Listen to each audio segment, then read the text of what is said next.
Welcome to the UK Travel Planning Podcast. Your host is the founder of the UK Travel Planning website, Tracy Collins. In this podcast, Tracy shares destination guides, travel tips, and itinerary ideas, as well as interviews with a variety of guests who share their knowledge and experience of UK travel to help you plan your perfect UK vacation. Join us as we explore the UK from cosmopolitan cities to quaint villages, from historic castles to beautiful islands, and from the picturesque countryside to seaside towns. Hello and welcome to episode 33 of the UK Travel Planning Podcast. In this episode, which was recorded live in our UK Travel Planning Facebook group, I chat about all things British with special guest Victoria of Cotswolds Teacup Tours. We answer questions posed by members of the group and chat about topics such as our love of tea, why we enjoy visiting gardens, and why we recommend staying in a B&B or heading to a local village pub if you want to meet the locals when travelling the UK. We also answer questions such as where to stay in London, our favourite UK foods, recommended castle hotels, and more destination-specific topics, such as the best place to eat in Chipping Camden in the Cotswolds for afternoon tea or a roast dinner, and how long to actually allow for a visit to the Tower of London. We also chat about the books we're reading at the moment, which are set in or about the UK. So without further ado, join myself and Victoria for a virtual cuppa and a chat about all things British. Hi everybody, I think we've gone live this time, Victoria, so I think I've actually learned how to do it and press the button. So hi everybody in the Facebook group who has joined myself and Victoria today for a bit of a live question and answer. Hopefully you've managed to register to put your name if you want to ask questions, but if not, put questions below and we will try and answer them in the next day or so. So I thought I'd do a quick introduction about myself and then hand over to Victoria so she can tell you a little bit about herself. So obviously I'm Tracy Collins. I run the Facebook group and I've got 3 websites. I've got tracystravelsintown.com, uktravelplanning.com, which is I guess where most of you found the group from, and the new website londontravelplanning.com. So I'm originally from the UK. I was born in the northeast, hence I've got a northern accent, a Geordie accent, posh Geordie apparently now. But I have lived in 7 countries around the world over the course of 50-something years. I won't tell you my age. Including Australia, which is where we are based at the moment, but always kind of popping back to the UK from wherever I've lived. So I've lived in North America, in Africa, just loads of places in Europe, Switzerland, France, all over. So, but say in Australia at the moment. So that's basically me. So obviously you'll see me a lot in the Facebook group, and I'll pass over to Victoria. Oh, thanks, Tracy. Hello everybody. Anybody listening or watching? I'm Victoria. I am owner of Cotswolds Teacup Tours, which is my fairly new little business I started just after the pandemic, taking people on bespoke tours of the Cotswolds, private tours. And this was, I think I found my passion in life. I used to work for Oxford University and a few local private charities for a very long time. And it was always my ambition to have my own little business. It was a family tradition where both my parents had their own businesses, and it was kind of something that was always going to happen at some point. And so I am living the dream, and it's great. And so I do lots of 1-day trips, 2 days. It depends what people want, really. I grew up in the Cotswolds. I am a proper local girl. I was born in Oxford, in the John Radcliffe Hospital, and grew up in a little village in the middle of nowhere, just on the edge of the Cotswolds. So I feel like I know the area pretty well. I think I'm still discovering new places. It's a big area. Yeah, it is. And that's something I do tell people, because I think often people think they can see the Cotswolds. We've said this a number of times before in a very short period of time, but really to get the best out of the Cotswolds, you do need to give yourself a bit of time, don't you? Yeah, that's right. Yeah, it takes 4 hours to drive from north to south and 2 hours to drive from east to west. Wow. Yeah. It gives you an idea anyway, a rough idea. Exactly. And we have got some podcasts, previous podcasts where you can listen to Victoria. So I will link to those. We'll be using this live as a podcast as well. So I will link to those episodes. which I can't remember off the top of my head, the number of those, but we did a couple. So you can find out a bit more information about Victoria and about the Cotswolds in those.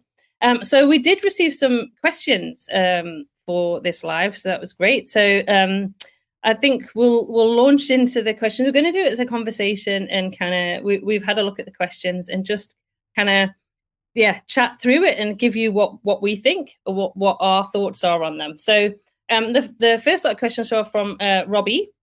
So hi, Robbie. Which an interesting first question really was, what are pet peeves the British have about American tourists? So I don't know, Victoria, if you want to answer this one. Brits love American tourists because they're so positive and they're so full of enthusiasm and interested.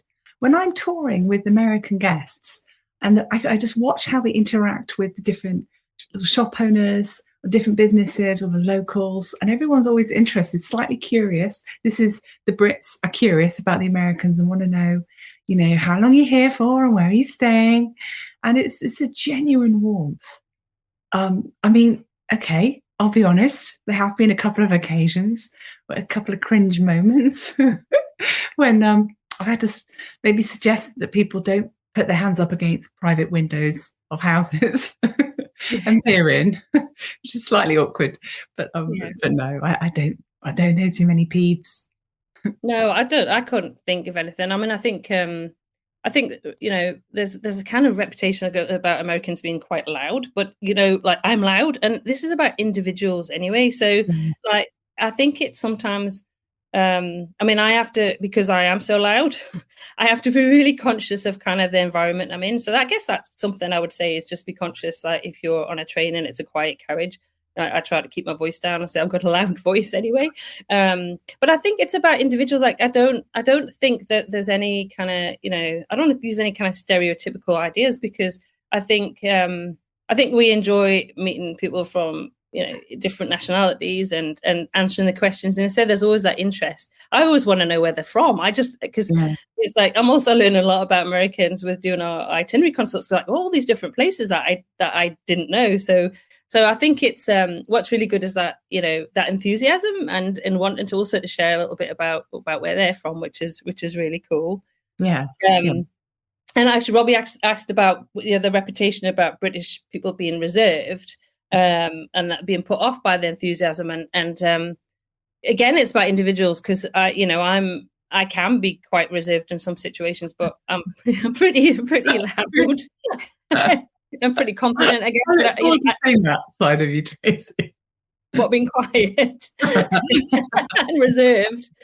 Listen, I've always been friendly. My mom said when I was 4 years of age, I'd walk down the street and go, "Hi, my name's Tracy. What's your name?" I've always been interested in people. I love people. So that's kind of my interest. So I guess maybe I don't know. Again, say not typically British, but I just think we're all different, and it's all about individuals, isn't it? And I think it is worth remembering, though, and it's for anybody really, is that, and it doesn't matter where you go in the world. It's like wherever you're visiting. That it's not a fairy tale. This is actually where people live, and it's their businesses and it's their lives, and I think that's the privilege that we get from traveling, really, is to actually be able to meet people from all walks of life and kind of understand a little bit about how their lives are. So, I don't think. I think sometimes Brits may seem reserved at first. And they may be sort of having a moment to slightly kind of work you out a little bit. And then once they've kind of, a few seconds into a conversation, and people warm up really quickly and we'll start chatting. And I mean, every time I go out on a tour, I end up chatting to randoms, and we have a nice little chat about nothing really, or the dogs or something like that. I think it's also finding that kind of common ground, isn't it? And then breaking ice and having a conversation. And actually, there was I'll kind of skip to another question. We'll go back to the one about the gardens, but actually, I'm just going to find it because it kind of relates. Where is it? It was actually about meeting British people. Again, it was from Robbie. Actually, it's like how would be the best way to meet people, and to be honest, I think the best way to do it, and it's interesting because the podcast that I've just recorded with Wendy, which is actually out tonight, she actually mentions that she loved staying in B&Bs and guest houses because that was a fantastic way to meet local people, because the local people are often running the B&B or guest house, but you're going to have lots of different people staying in the guest house and B&B as well, and from all over the world. And I remember we stayed in a guest house on Isle of Skye last year, and there were Canadians, there were South Africans, there were Americans, and there were Scottish people staying in that B&B as well. And it was fantastic. They had a lovely lounge area. And every evening we'd go and get a glass of wine and just chat about where people had been during the day. Same at breakfast, where are you going today? What have you done? So that to me is a really good way of meeting people. I think, hotels are fine, but, if you really want to get to know the people and also try the very good breakfasts, because that's what you'll get in a B&B, after a guest house as well, get a good cooked breakfast, and that's the time to kind of make those connections and kind of find out about the people who run it, because obviously often there will be locals that are running it. So I don't know what you think on that, Victoria, as well. Do you think that's I completely agree with you, Tracy. I think B&Bs, my mum used to run a very nice B&B and many years ago. So I kind of grew up in that culture of and it was so nice for people being, in kind of a lovely farmhouse setting in somebody's home, but you would feel like you were really part of the family a little bit. Not like included in everything in the evenings, but if you had your own little sitting room or something. Yeah. Absolutely. And as you say, the breakfast, it's all about the breakfast. Oh, I've been at some B&Bs. I know some people don't like it when everybody sits at the same table, and I was a one, and it's like introducing yourself and having that conversation. So that would be one way that I'd recommend it. I know there was a question about the difference between like pubs and bars, and we were talking about, because we were just chatting about this before we came on, and pubs are very different from bars, and you'll find pubs all over the UK. So like we're saying, like a village may just have the local pub, and they won't have a bar in it, but a bar in the village, but they'll probably there'll be a pub, That's the right. King's Arms or the Red Lion or that's it. The difference, I think, if I'm going out for a drink into a town, say Oxford nearby or London, I'll go to a bar with my friends, a cocktail or something like that, and then but in a village you're there with your locals and everyone from the village, and it's a much more kind of relaxed, kind of cozy feel, very different vibe. Absolutely, and a bit more like people will know each other. I was just saying that to my landlord. Everybody will know everybody else as well, potentially. Sorry, I said or landlady. Or landlord or landlady, absolutely. And I remember it's like growing up in the northeast, and my dad would come in from work, he'd have a bath, and then he'd go to the pub and he'd go and have a couple of pints, and he'd meet all his mates and they'd chat, and and that was, he enjoyed doing that. So you'll find in areas that it's their local pub, and that's where they'll go and have a drink, have a game of darts or whatever. So it's like it's a social thing. Whereas, going to a bar is a bit more dressy. You get cocktails. It's not going to be necessarily going to know everybody. It's a completely different feel. So that would be the difference. So I'd recommend that you do, go and try some pubs when they're in the UK. That'd be good to do. Absolutely. And I know when you take tours, you go to pubs, don't you? Oh yeah. Yeah, definitely. We'll always go to get a nice pub lunch somewhere. Yeah, exactly. Yeah. Yes, and that's it. Some pubs do really good lunches as well, so you can get a good lunch, or some have a little restaurant aside to them as well, so you can get that kind of pub fare. So it's going to be like your things like fish and chips, scampi and chips, gammon steak. Oh my goodness, my mouth's watering thinking about being over in the UK in April. Gammon steak and chips. That sort of again relaxed eating. So that was it. I think that was a little bit about answering those questions from Robbie, but we've got some good questions about gardens and gardening. And actually, I've just seen a question that popped up from Monica Wilson. Hello, Monica. I don't know if you can see the question as well, Victoria. Yeah. We'll be visiting the Cotswolds in April, and I was wondering if flowers, gardens are blooming at that time, or is it still too early? I'm going to hand this to you, Victoria. Oh, that's a lovely time to be visiting. Great, because you're going to have so I think we'll find some of the magnolias are going to be out in April, There may be some daffodils still out, so I'll get the spring flowers. So then there'll be, I'm just thinking now, there'll be a whole variety of the spring flowers. So the kind of the early ones still. I'm racking my brains now. I went out today to Batsford Arboretum. Yes. And I was reading through the list of what flowers each month. And it's just completely gone out of my head, actually. I did see a picture of the flower. I did see a picture of the Sorry, cherry blossom. Yes. Flower. Absolutely. Yeah. So that'll be really good. I'm going to go in April, May, June, and even maybe the beginning of July. So I can do a little report on, just do some pictures of all the different flowers, because I just love going around the garden any time of year. Which we've got to. Yeah, well, I had seen it through the seasons. I mean, I'd like to. It would be great to go every month and take. Actually, well, you could do that. I mean, you do. You've got a really good article on your website where you've got the different months, which is really great. So yeah, talking about the gardens, I know Robbie's asked again is about. She's not a very good gardener, but she's aspiring to be. So the question is, why do we like to tour gardens? And I love gardens, so I just. The beauty of them, the smells, the flowers, the history behind a lot of them. I was never a very keen gardener, but Doug is, and we had a beautiful garden in the UK. And then I started growing lilies, and I grew sweet peas, which is something my grandfather used to grow. So I kind of thought, I've got it, and sweet peas are easy to grow. And then I started growing lilies, and then we had vegetables as well. So even though I don't think I've got green fingers, I just enjoy the whole. It's so pretty. It's so pretty. And I know you do grow flowers, Victoria, still. I do. I do. I'm getting a bit busy with the tours, but my other passion is growing flowers, and I sell them commercially. Yeah. I've signed myself up to the Chiswick Flower Market this year for 2 dates to take my flowers to London. Wow. Market. So which is really exciting, but it means there's a little bit of pressure there to get my flowers in tip-top condition. Anyway, I'm sure there will be. I hope so. But I like going to the gardens because some of them are really old gardens that still maintain their sort of original concept and design from 200 or 300 years ago when they were first created. It's amazing. And then there'll be a collection of plants from all over the world, fully, like established now. Or it's just the fact that it's just the design. It's like something I can't create myself.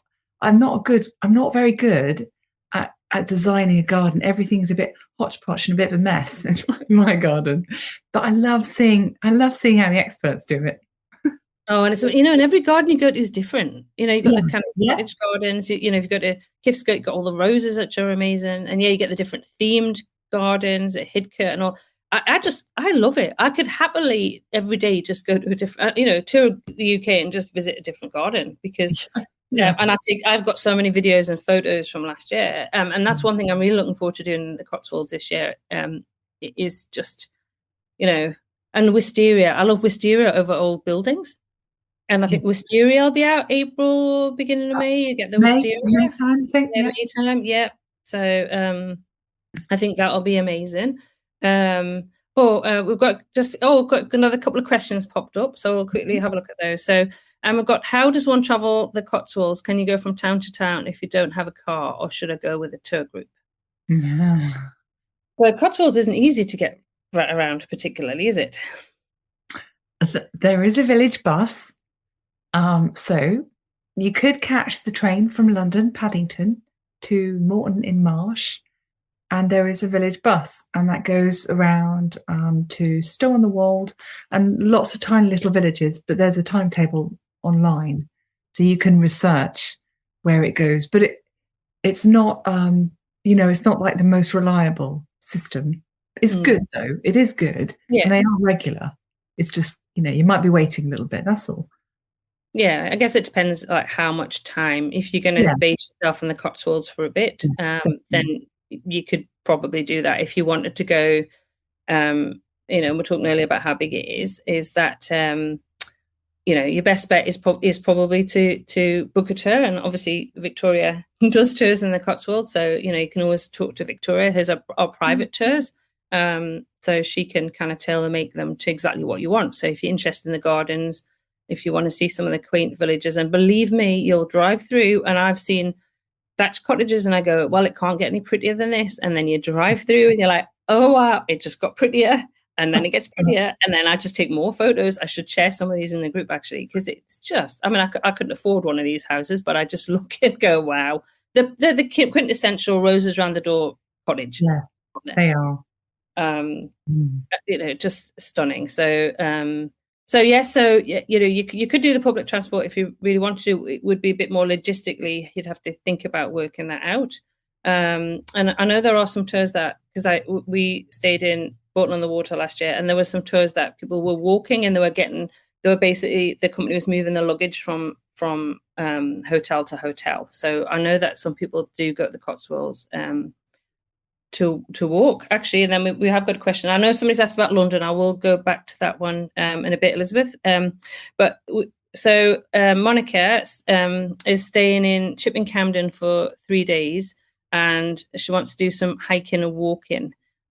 So any recommendations for good hikes near there? Have you got anything on your website about that, Victoria? That might be useful, kind of. Yeah, I'm doing I'm doing a bit of a project at the moment on walks.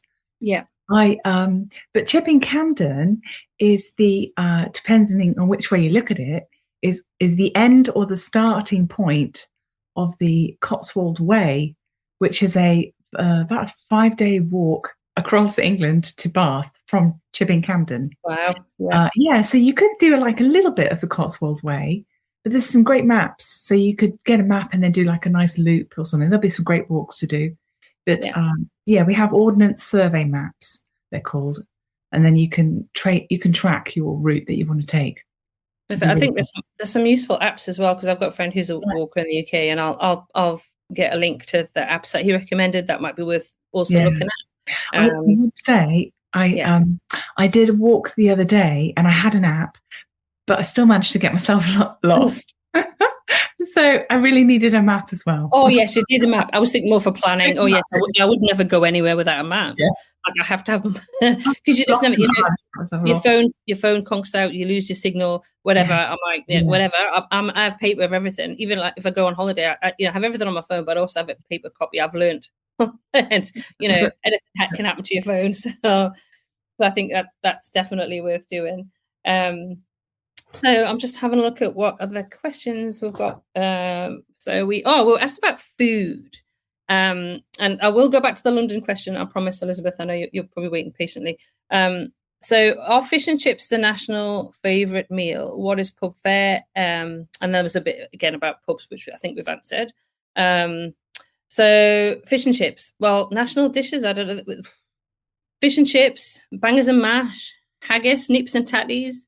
It depends where you are, because there's just, I guess fish and chips is pretty much all over the country, but there's lots of regional specialities when it comes to foods. And there are things like, a roast on a Sunday is very common. So if you want to have a roast, book yourself in for that, because a lot of families will go out for a roast dinner. And that's a tradition. I mean, every Sunday I used to go to my grandmother's house for roast, and she made the best Yorkshire puddings on the planet. So a fish and chips. I mean, I enjoy fish and chips. Things like gammon steak, scampi. I ate so much scampi when I was back in the UK. I think I ate my body weight in scampi. But things like just different regional things. So you could go down to Devon and Cornwall and have your scone with jam on first or cream on first, depending if you're from Devon or Cornwall. Afternoon teas are very popular in the UK. I love afternoon tea, so I quite happily go afternoon tea every day, but my clothes tell me not to.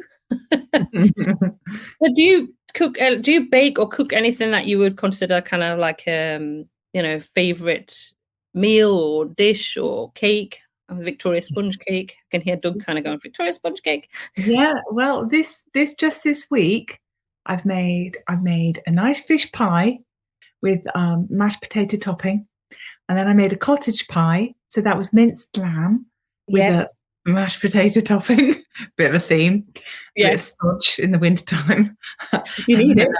And then, and I made a very nice Victoria sponge this weekend for the family with lemon curd, a bit of buttercream, and then strawberry jam inside. Oh, lovely. It didn't last long. That I bet it didn't. Yeah. I bet it didn't. Can I put an order in for one of those for one? Yeah, I'll make you one. Thank you. I absolutely love lemon curd. So I don't know, actually, is lemon curd, we can get it in Australia. They call it, you can get it as lemon curd, but it's also called something else. But I don't know in America. I'm going to ask the Americans that are listening or Canadians that are listening.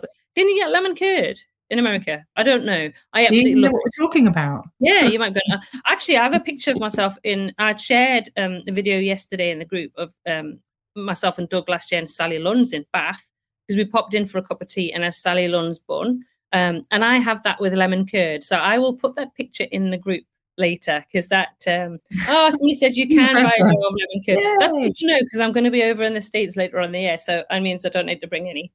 So that's really good. So speaking of food, I heard that Sunday is roast day. Yes, generally roast. Sunday is traditionally the day that you get a roast. Is that the only day that a good roast meal is offered?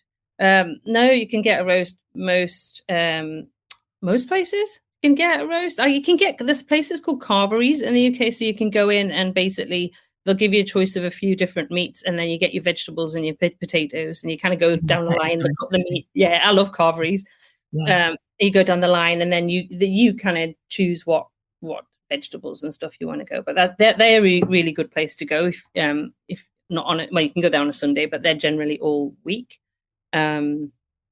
So I don't know. Oh, are any restaurants in Chipping Camden for a roast? That's putting you on the spot, Victoria. You might have to come back to that one if you. I have an answer. Just like you have. Amazing, is Victoria, guys. There is a lovely pub in Chipping Camden. It's called the 8 Bells, and they'll do you a nice roast lunch. If it's not a Sunday, there'll be something on the menu that will sort of say, roast chicken breast with potatoes, vegetables, and things. Yeah. It won't say Sunday roast, but it will sound pretty much the same. Yeah, you get Yorkshire pudding and a choice of meats and stuff like that. Yeah. You can get them in the pubs will often do them, but again, sort of time thing. So until like 4:00-ish, they might cut off. It's a lunch thing generally on a Sunday. That's the thing. I think that was something I was talking to Wendy again about this season's podcast. She got caught out a little bit because they finish at 4, and do book if like you're staying in a popular place like Bath or York somewhere. I would recommend booking, because it is like the family will go out for a roast on a Sunday, because you want a break from cooking. But traditionally in the UK, I mean, I can talk about from the Northeast. My grandmother would actually cook the meat on a Saturday and let it go cold. So traditionally beef is what I always remember making. And then she would, this is going to sound disgusting, and then the fat would settle on the top. And then I can't think of the name of it off the top of my head now, it's gone. Then my mum would put that on bread and a bit of salt, she'll tell me. Dripping, that's it, dripping on bread, which no thanks. But my mum used to have that. So we used to go out shopping on a Saturday. My grandmother would have the roast. It would be cold, the fat, and then my mum would have it on bread. And then on the Sunday, we would have the roast dinner with Yorkshire puddings. And then alternative weeks, sorry, I hope this isn't too boring for me, we'd either have rice pudding and jam. And then the following week, we'd have custard and jelly. It was very traditional. Right. And then on the Sunday, we'd have whatever was left over heated up. Wow. It used to be the same every day. Time was in the Victorian times. Yeah, well, I'm not that old, Victoria. I didn't mean it like that. This is like, I guess this is the 70s. And again, like my grandparents, my grandfather's a coal miner. He used to come in from the coal mines. So, Friday was always fish. Wednesday should do a hot pot. It was always a meat 2 veg thing, apart from Friday when they had fish. So it always sticks in my mind that. But yeah, so lots of places to try, traditional foods, and there's just so much really. I have got an article about different UK food, so English food. So have a look. Might be British. Have a look. Can't remember off the top of my head. Have a look through, because there are lots of different things worth trying when you're over there. I think the Cornish pasties and just there's some lovely stuff. I've got some really good feedback about lemon lemon curd. So I can, that's good. So I don't need to take any lemon curd when I go over to America. That's brilliant. So let me pop up because I just want to answer Elizabeth's question quickly. So she's just asking about London, best area to stay in London. So we get asked this question a lot. It's probably one of the most common questions that comes up in the group. And I just want to say, really, don't get bogged down in this. I know a lot of people get bogged down in where they're going to stay in London. And I recommend stay in zone 1 if you can. It's just easier for transport. And believe me, you will do a lot of walking in London. And the last thing you want to do at the end of a day is then have to trudge back along. You might want to, but I just, talking from myself, I don't really want to walk a huge amount when I get back because I'm out all day. And so I like a hotel to be, hotel to be near the tube station. So areas that I kind of tend to recommend are around kind of Covent Garden area, as there's a lot going on in Covent Garden. There's lots of restaurants, theatre. It's just got a really good vibe. So that's really popular. It's easy to walk to places, so you can get down to Leicester Square, Trafalgar Square, all around there. So it's a nice area to stay in. Good. It's well served again by the tube. But just Covent Garden tube station is the only one I kind of go. It's a lift down. So if you can walk to Holborn or Leicester Square, they're quite close. The other area that's quite good is South Bank beside the London Eye, because you're opposite the House of Parliament. So that's an also very popular place to stay, and you can walk down South Bank. Another area that we stayed in last year was Tower Hill, near the Tower Hill station, because we were going to the Tower of London very early for the Walks Tour, which was excellent. So we decided that it was easier to stay there. But again, that's a really good area to stay, very popular. Again, tube links are excellent from there. But I will share a link to my article, which I think I've kind of done information about the 12 areas, because you could go out if you wanted something different as far as Greenwich, because that's, again, a different area, and we've stayed there as well. But I guess for tourists, I would probably say those 3 would be my top choices. But again, please don't get bogged down on it, because you can get stuck on that. Just find one of the areas, read through it, find an area and just go, right, that's the area I'm going to stay in. And I think that's where, just don't go too far out, because say you'll be commuting in and out, and try and get somewhere near to a tube station. That would be my recommendation. I hope that helps, Elizabeth. So let's have a look. We've got loads of questions popping up. Best food app for UK. Ooh, good question. And I've probably got one in my article, but I can't think off the top of my head. I'll have to have a look at that. Is that for like restaurants and things? And then is it better to get a hotel that offers breakfast or just see what's out? Well, it depends. I like a B&B because then you get a good breakfast and that sets you up for the day. I don't know about you, Victoria. Oh, it depends. If it's a nice looking hotel, well, yes, and you don't want to eat breakfast there, then but you see a nice cafe around the corner and think, oh, they've got a good deal, or they've got a nice sounding breakfast. I'd be all for that too. I love breakfast. Yeah, well, so outside of London, we tend to stay in we stayed in Shepherd's Hut though, and we stayed in Glamping Pod. So obviously Shepherd's Hut didn't, but the Glamping Pod we got breakfast, so we could cook it ourselves. So it's up to you. I mean, if I stay in a hotel in London, I tend not to get breakfast. I go out and Covent Garden, there's some really good places to go and have breakfast. What I do insist on is that there is a kettle, which sounds like a crazy thing, but we stayed in a hotel last year, which didn't have a kettle in the room. And which kind of takes us on to the next question. I can't function in the morning without a cup of tea. I can't. I have 3 cups of tea before I get out of bed. So, and you also like your tea as well, don't you, Victoria? Yeah, there has to be a massive pot. I'll show you my pot one day. Oh, yeah. I have to get through. I love Assam Bold, so I drink a lot of Assam Bold tea. And I know we've been asked, why is tea the drink of choice? So Doug and I love tea. I don't like coffee. I just don't enjoy it. I don't like the taste. Actually, Doug doesn't either. So I guess it's one of those, just taste things.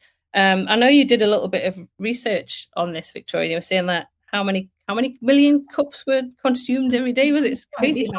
I have to. It is. I found this. I couldn't.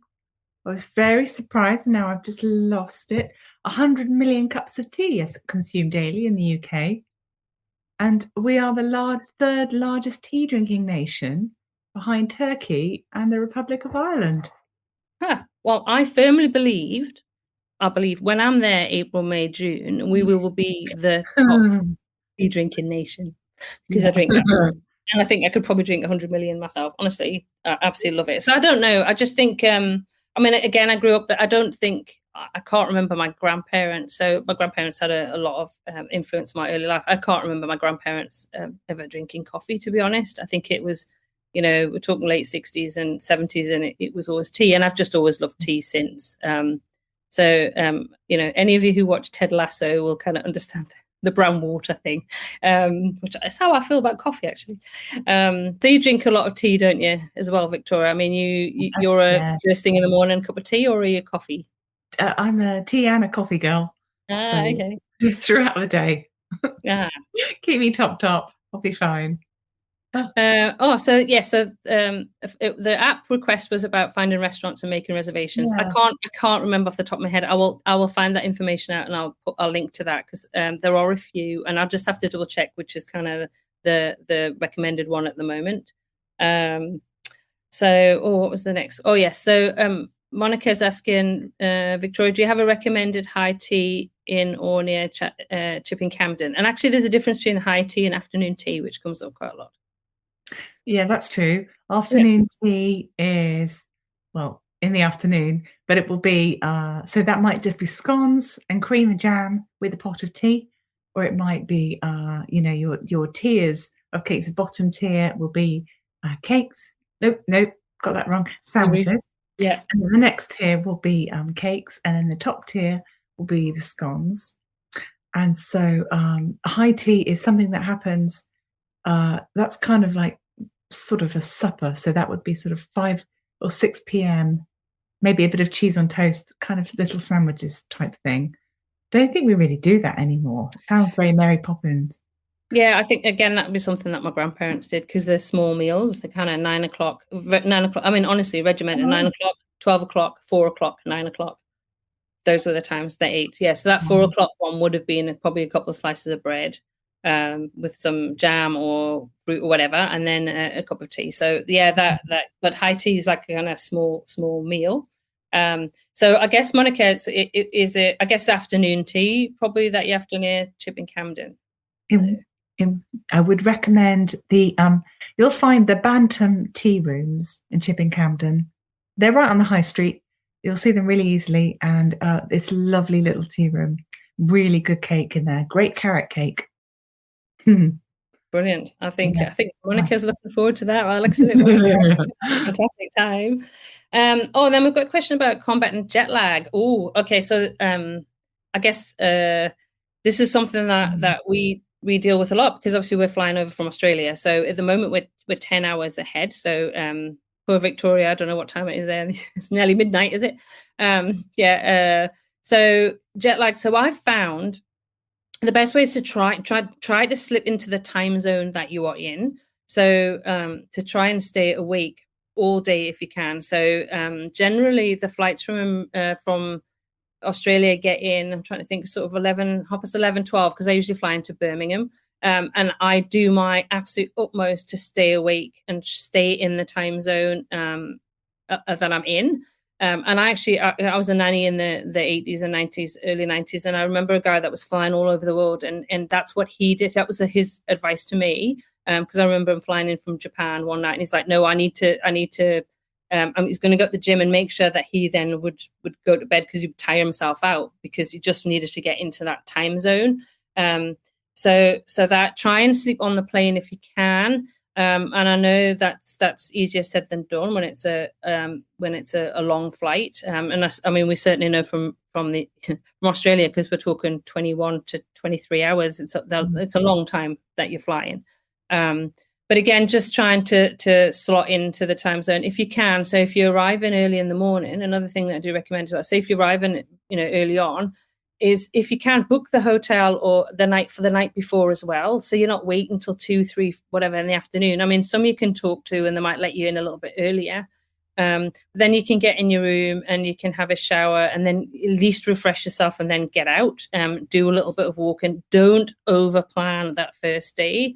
Do something like, go and do a cruise on the Thames or take the hop on off bus so you see some of the sites, but don't over plan because you will be exhausted. And I mean, Australians are pretty good at this because, traveling over to Europe and it is always the jet lag issue. But yeah, I think it's just preparing and, swapping your watch to the time zone as soon as you can so that you can slot into that. I don't know if anybody else's listeners got any other tips for that, but I was looking at kind of ideas for that first day in London. When you arrive, I was talking to somebody last week who was like interested about that. And again, it depends on what time of day that you get in there. But yeah, I don't know if you've got any thoughts on jet lag, Victoria, or not myself personally. My guests have always said that the ones who seem to be most successful in the sort of beginning of the holiday are those who slept on the flight as much as possible. Yeah. If they're able to. But it's really hard sometimes if they're on day one and they've booked a tour with me, or day two, actually, that seems to really kick in. Yes. Yeah. And then they're just so exhausted. And bless them, they're kind of apologizing at the end of the tour for not being themselves because they're really quiet and you can just see it's hard for them. I think that's actually a really good tip, and I remember being in Rome a few years ago and taking a tour of the Vatican, and some family had just flown in actually from the States, and they came straight. I think they still, I don't know where they left their luggage, but they literally came straight on the tour, and I think they lasted about an hour, and they were like, we just can't. So I think, if it's something you really want to do, don't put it in that first day because you'll just be too tired. So again, it's just easing yourself in and expect it to, kick in a few days in. I mean, Australia have got 10 hours to contend with, so it does expect it to take a few days. Waking up in the middle of the night and being tired in the middle of the afternoon or whatever, it does take some. I never get used to it, and I've been dealing with it my whole life. So, we've got a nice thing. I just want to say thank you for everything your Facebook page and members have done for me, assisting my first solo trip to the UK. Looking forward to arriving in August from Australia. Oh, that's lovely. Thank you so much for that. We love kind of hearing from you guys. And I just want to say thank you, everybody that was listening to the podcast and left all those fantastic reviews, because it really, really made my day for a few days, and we're still getting fantastic reviews in. And it's so lovely when we hear that. To know that, because obviously sometimes you don't know, you're kind of just talking away and you're not quite sure who's there. So Victoria, you'll be coming on the podcast again soon, I'm sure, to talk about I thought we might talk about kind of Cotswolds over the seasons. I think might be quite good, or things to do with spring, summer. I'm not sure what people will be interested in, but I think that would be good to talk about as well. Obviously I'm going to be back for 3 months, so I'll be seeing Victoria, so hopefully we'll be able to maybe do some nice things in tea rooms and chats and show you some things from there. So we've had a question about weather in April. So bring in layers, but aren't sure if we need a light jacket or warmer jacket. So yeah, April's a interesting month. Well, yeah, it can be. I mean, we sort of know it as season. We sort of have an expression called the April showers. So you can have lovely sunny days in April, and it's kind of about, I think it works out because we have Celsius here, and so US, I don't know about other countries, but I know in the US they sort of have Fahrenheit, right? I think it's somewhere between sort of 45, 50 degrees Fahrenheit equivalent. That's the kind of temperatures in April. And you might have, so the April showers are just like a sudden downpour of rain, but then it will clear up again and it'll be gorgeous, lovely sunny day.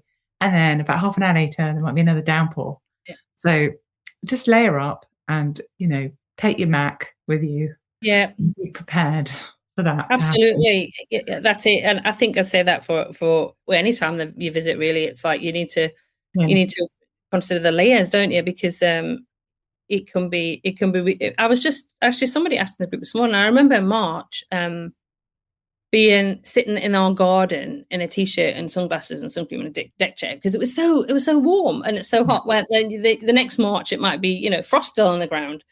You can't. It's still, and it's becoming more unpredictable. I think. I mean, last year we were in the UK in July when it was 42 degrees, but we're at Highclere. 42 degrees in the UK. I mean, that's not the norm. That's 106 or something like that Fahrenheit. I mean, that's just not something that 1976 was the last time I remember it being really, really hot in the UK. That was a notorious summer, probably before you were born, Victoria.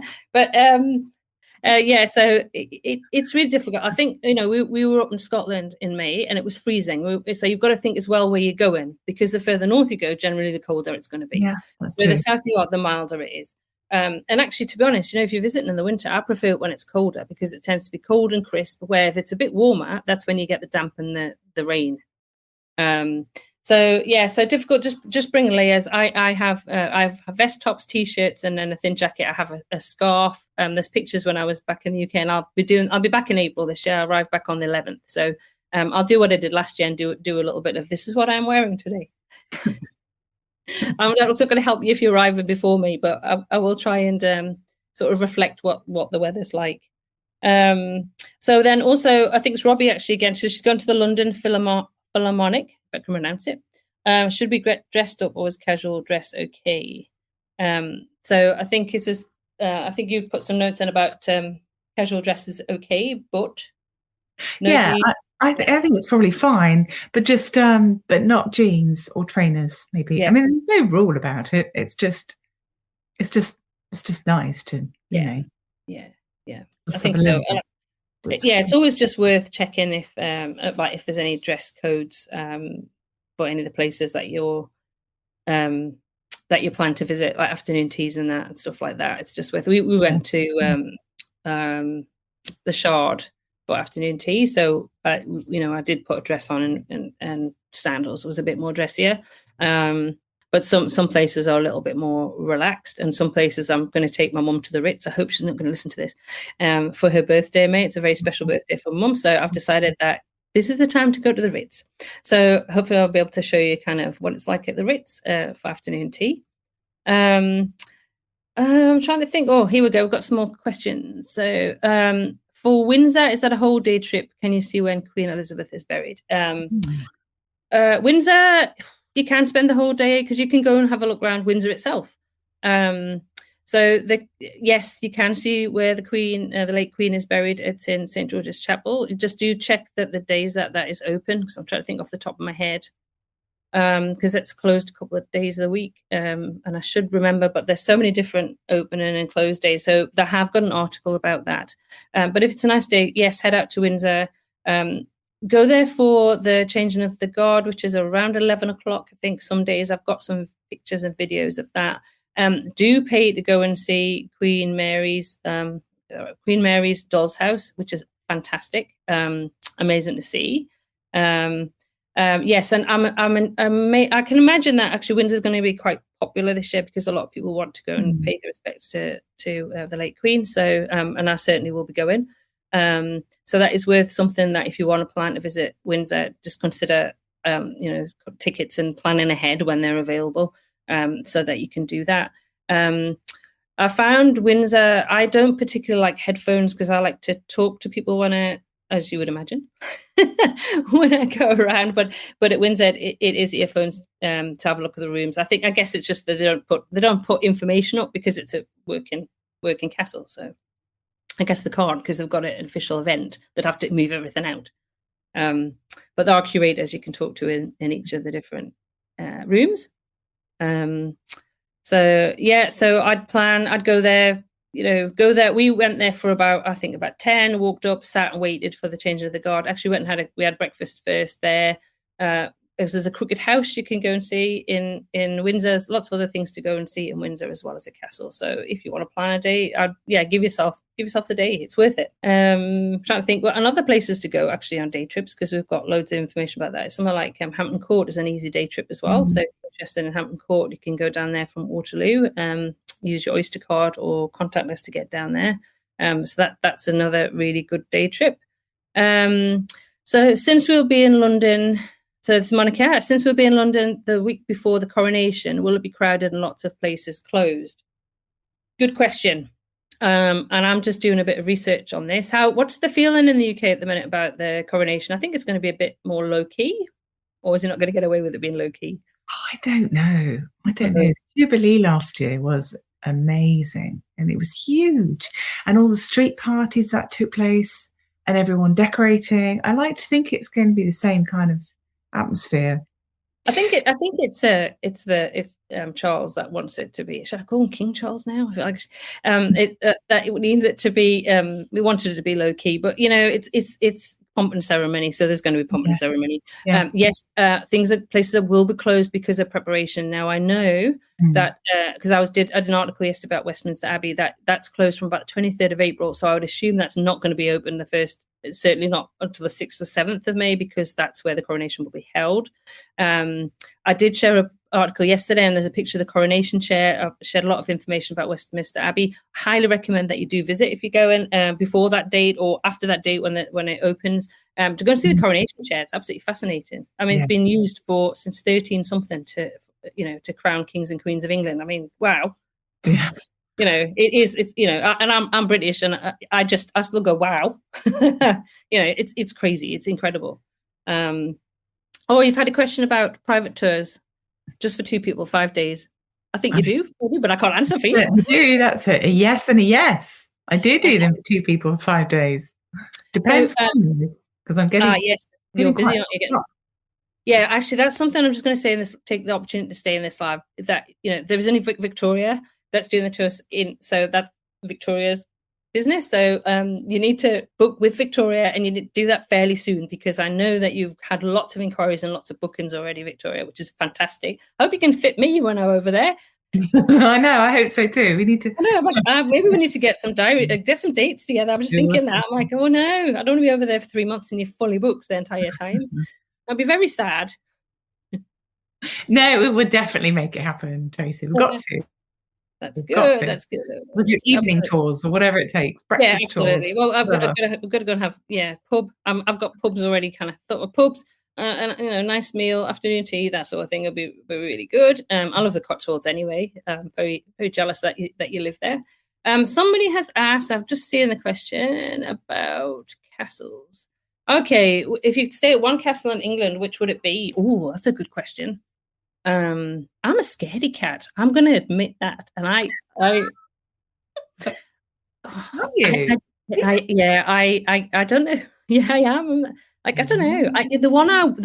Exactly. I shouldn't admit this in a live show, but I get a little bit. Ooh. The one I really would like to stay at is Hever Castle. Hever Castle. I'll probably pronounce it wrong. John England will tell me. Hever Castle, Hever. I always pronounce. So that one I'd really like to stay at. It's not too far outside of London, so you can stay there. There are lots of different castles that you can stay at, and lots of good castle hotels. I know Wendy, who I've talked to again on the podcast, she said I can't even say it. I'm not going to say it. Tregennan Castle outside of St. Ives, which she really enjoyed. She loved that. Oh. There's fantastic castles in Scotland. There's Wales, Ireland, England to choose from. I guess it depends what you want, because they're going to be, some are going to be more luxurious than others. So I can put links to those articles. But yeah, I'm a bit scared. Stay in a castle. Have you stayed in a castle before, Victoria? I have. Oh. I stayed in a castle. It's owned by the Landmark Trust. Oh, yeah. And they are a wonderful charity, and they take on various properties around Britain, and properties that were going to fall into disrepair. And they took on a castle up in Scotland, and the Mull of Kintyre, like the Beatles song. Yes. I won't sing it now.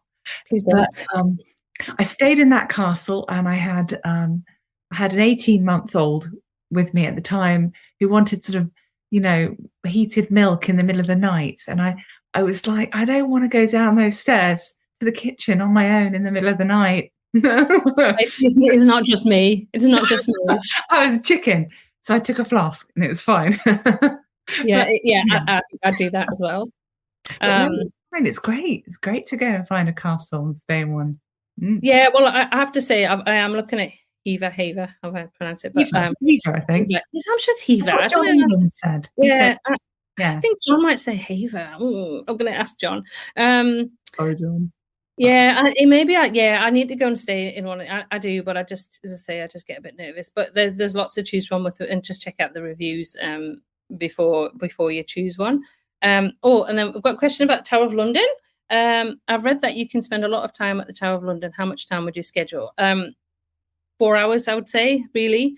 Get there early, get there before, as it opens, before it opens. It's busy, it's popular, it's like the #1 tourist destination in London. It's fabulous to explore. Read a little bit about the history of the Tower of London before you go, because it will help, because there's a huge 1,000 years of history in that place. If you want, there's a free beef eater tour, which is good. It does get crowded though, so sometimes you can struggle to hear, but the beef eaters are amazing, full of interesting facts and really funny. If you go in again, if you want to see the crown jewels, get in the queue as soon. It's the first place you need to go to is the crown jewels, believe me, because it's so busy. The queues can get really, really long. So I'll be doing the walks tour again, which you're there for the opening ceremony, so you're the first people in, and you're the first people into the crown jewels. And I actually spoke to them the other day, because they've got a London in a Day tour that includes the Tower of London, and I did ask if it was a skip the queue or skip the line, and they said it isn't, but by the time they get there to the Tower of London later in the afternoon, the queues have gone down a bit, so that's what they recommended. But so give yourself 3.5 to 4 hours really to really enjoy it properly, because there's a lot to it. There's a lot to see. There's a restaurant there, so you can go and have something to eat as well. But yeah, enjoy it, because it's a fascinating place to visit. It's included. I've just done a little bit of a walk-in itinerary, which starts at the Tower of London, takes you across Tower Bridge, and then I'm not going to share it, actually. I'll keep it as a secret, but actually I've shared it in the group, which incorporates, starts at the Tower of London and kind of incorporates that time. You go to Borough Market for lunch. It's actually a rather nice one. What would you recommend? An evening meal at the Shard or afternoon visit? I've only done afternoon tea at the Shard. I've not done an evening meal. Have you eaten at the Shard, Victoria? Afternoon tea. Yeah. Afternoon tea is popular at the Shard, because obviously if it's you get good views, but you can go to the Sky Garden and get good views that are free. So just make sure you book that in advance. Shard's really nice. If you're looking for a treat, do afternoon tea at the Shard. We did the Peter Pan experience, which was just so cool. It was really good. Yeah, really enjoyed it. So hopefully I'll be doing some more afternoon teas this year. Just got to pace them. A lot of walking in between. Yeah. But yes, I can't talk about evening meal at the Shard, because I haven't actually had one. There's so many places to choose from in the UK to eat. Duck and Waffle is on my list for breakfast, which is really famous, really well known. Have you had breakfast there? Duck and Waffle? No. So that's one that I'm hoping to get to. I think we've answered all of the questions. And I think we've been talking a long time. So thanks to everybody that has hung around. Really appreciate it. Well, I just wanted to end, actually, with one thing, is reading books. I'm trying, in between running 3 websites and a podcast and doing the Facebook group, to actually read a bit more. So this is a good way for me to do it as well. So I thought I'd just share what I'm reading, and about Britain. So obviously either historical fact fiction, but obviously with a focus on the UK. So this is what I'm reading at the moment. So I don't know if anybody's read this. Is the 3rd one, and the Thursday Murder Club. So it's a fiction book. It's brilliant. Has anybody else read it? I just want to know, because I can't wait to finish. They're getting better and better, and I think they're going to be excellent. They're really funny. I've given the other books away, but they're really, really funny. They're really well written, and I can't wait to see which actors and actresses get the different parts. So that's my recommended book for anybody that's looking for is Richard Osman. And I know you've got a book that you kind of recommending as well, Victoria. Yeah, I'm halfway through Hamlet, which is the fictional story of Shakespeare's son. and it's brilliantly written. It was a bit of a slow start, but I'm really into it now. And I look forward to bedtimes. So I can get into that's brilliant. Excellent. Great. So I'll put links to those, I think, as well, because I think it's just really interesting to know what has anybody else got recommended that they've read that's fact or fiction set in the UK. So that could be anywhere in the UK. That would be really good. I think it would be really good to share that information, and maybe we can get a bit of a list going and recommendations. Yeah. Anyway, I think we've talked enough. I think there was one more question about different use of words, but I think we might have to keep that till next time because obviously British English, American English, actually Australian English is very different words, but we'll save that for the next one. What do you think, Victoria? Yeah, maybe. It's my bedtime. I know, that's what I'm conscious of. It's getting really late. We've done an hour, so I know nearly midnight in the UK. So I just want to say a huge thank you to Victoria for again coming on. She's always on the podcast. She's in the Facebook group and coming on Facebook Lives with me. I don't want to do them on my own, and it's like Victoria is the best person to do them with. Really cool. We appreciate it. So again. Oh no, it's just brilliant. We get on so well. I'm sure everybody can see that. So just again, if you want to book a tour with Victoria, I'll put a link on. I get in contact with her as soon as possible because I know she is in huge demand, and you can see why. She's amazing. So for today, I just want to say thank you to everybody that's joined us for the Facebook Live. So that's bye from me. It's really fun. It's great getting all those questions. Brilliant. Yeah. No. All right. So I'm going to say it. I should say it's goodbye from me, and it's goodbye from. Well, I can't remember the two Ronnies thing. Goodbye from him, and it's goodbye from me, or whatever it is. But anyway, bye. Bye. Thanks again to the lovely Victoria of Cotswold Teacup Tours for joining me on this Facebook Live. You can hear more from Victoria in episodes 20 and 27 of the podcast. As usual, links to everything we discussed can be found in the show notes at uktravelplanning.com/episode 33, including a link to Victoria's website, Cotswold Teacup Tours, if you'd like to inquire about booking a tour with her. You'll also find a link to the Facebook group, so why not pop over and request to join. Lastly, a huge thank you to the following listeners who left us a 5-star review. Steph RW from Australia from her review, which said, "So much great information, love this podcast, great information for planning my UK trip." And also DKZJ Carol from the United States, who left a review saying, "Great podcast, very helpful for first-time visitors. Thank you so much for your support." Remember, if you'd like the chance of a possible shout-out on the podcast, leave us a review wherever you get your podcasts. That just leaves me to say, until next week, happy UK travel planning.